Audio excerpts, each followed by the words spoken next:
ज़ाब्ता 24.4 के साथ पढ़े जाने वाले कोड के सेक्शन 157 को कोड के सेक्शन 154 के तहत फौजदारी मुकदमा दर्ज करने से पहले इस्तेमाल नहीं किया जा सकता है। जब SHO को किसी काबिल शनाख्त जुर्म की मालूमात मौसूल होती हैं, तो वो किसी फौजदारी मुकदमे के इंदराज से इनकार करने के लिए इस तरह की मालूमात की विश्वसनीयता साख की जांच करने के लिए तहकीकात का आगाज़ नहीं कर सकता। वो मुजरिमाना मुकदमा दर्ज करने और फिर तहकीकात के साथ आगे बढ़ने के लिए एक कानूनी फ़र्ज़ के तहत है, अगर उसके पास किसी जुर्म के इर्तिकाब पर शक करने की वजह है, जिसकी तहकीकात करने के लिए उसे सेक्शन 156 के तहत इख्तियार दिया गया है। कवायद के कायदा 24.4 के साथ पढ़ने वाले कोड के सेक्शन 157(1) के ताबे, जिसके तहत एक तफ्तीशी अफसर को तहकीकात को मुकम्मल तौर पर ख़त्म करने का काफ़ी इख्तियार हासिल है। ज़ाब्ता अखलाक की दफ़ा 154 और कवायद 24.1 के मुतज़ाद पढ़ने से ये वाज़े तौर पर वाज़े होता है कि किसी काबिल शनाख्त जुर्म के इर्तिकाब से मुताल्लिक़ मालूमात हासिल करने पर इसका इख्तिताम फ़ौजदारी मुकदमा दर्ज करने पर होगा। मुकन्निना ने लफ्ज़ मालूमात को अहल बनाने के लिए लफ्ज़ हर का इस्तेमाल करते हुए बिलाखिर SHO के पास कोई सवाबदीद नहीं छोड़ी कि वो किसी काबिल शनाख्त जुर्म के इर्तिकाब से मुताल्लिक़ मालूमात हासिल करने के बाद फ़ौजदारी मुकदमा दर्ज करने से इनकार करे।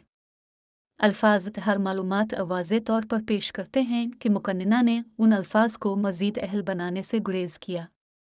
ये मुशाहिदा किया जा सकता है कि ज़ाब्ता अखलाक की दफ़ा 154 में मुकन्निना ने अपनी इज्तिमाई दानिशमंदी में एहतियात के साथ ज़ाब्ता अखलाक की दफ़ा 22(3) और चून के बरखिलाफ हर मालूमात के इजहार का इस्तेमाल किया है जिसमें माकूल शिकायत और काबिल एतबार मालूमात का इस्तेमाल किया गया है।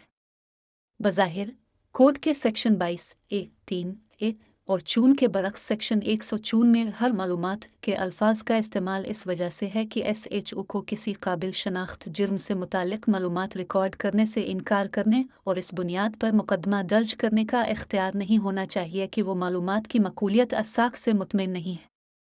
दूसरे लफ्ज़ों में, मज़कूरा मालूमात की मकूलियत साख किसी मुजरिमाना मुकदमे के इंदराज की शर्त नहीं है। ज़ाब्ते के मौजूदा सेक्शन 154 का साबिक़ा ज़ाब्तों के साथ मुवाज़ना इस बात की निशानदेही करता है कि मुकन्निना ने जानबूझकर मज़कूरा अल्फाज को अहल बनाए बगैर सिर्फ हर मालूमात के अल्फाज को इस्तेमाल करना मुनासिब समझा था। तमाम ज़ाब्तों को मजमूई तौर पर पढ़ने से ये वाज़े होता है कि फ़र्स्ट इंफॉर्मेशन रिपोर्ट रिकॉर्ड करने के लिए ज़रूरी है कि एक मालूमात होनी चाहिए और इस मालूमात को काबिल शनाख्त जुर्म के इर्तिकाब का इंकिशाफ करना चाहिए।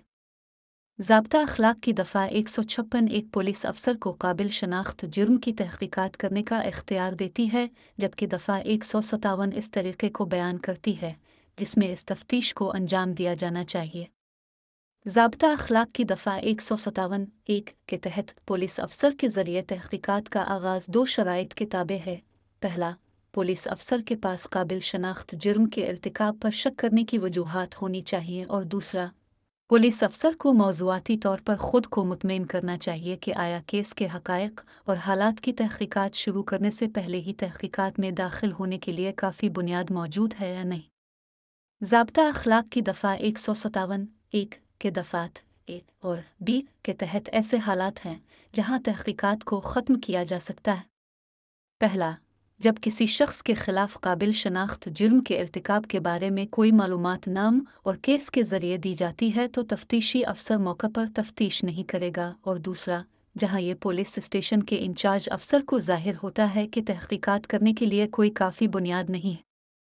ज़ाब्ता अखलाक की दफ़ा 158 में ज़ाब्ता अखलाक की दफ़ा 157 के तहत रिपोर्ट पेश करने के लिए खुद वज़ाहती तरीक़ाकार को मज़ीद बयान किया गया है। 7 कोड के सेक्शन 154, 156, 157 और 158 की जामे जांच पड़ताल से ये वाज़े तौर पर ज़ाहिर होता है कि कवायद के कायदा 24.4 के साथ पढ़ा जाने वाला सेक्शन 157 फ़ौजदारी मुकदमा दर्ज करने के मरहले के बाद है, लिहाजा कायदा 24.4 के साथ पढ़ा जाने वाला सेक्शन 157 नहीं हो सकता है। एक फ़ौजदारी मुकदमा दर्ज करने से पहले खिदमत में दबाव, यह सिर्फ एक मुजरिमाना केस का इंदराज है जो कोड के सेक्शन 157 के साथ पढ़ने वाले कवायद के कायदा 24.4 को चालू करता है। Subscribe us to see more video and link in description to see case and judgments.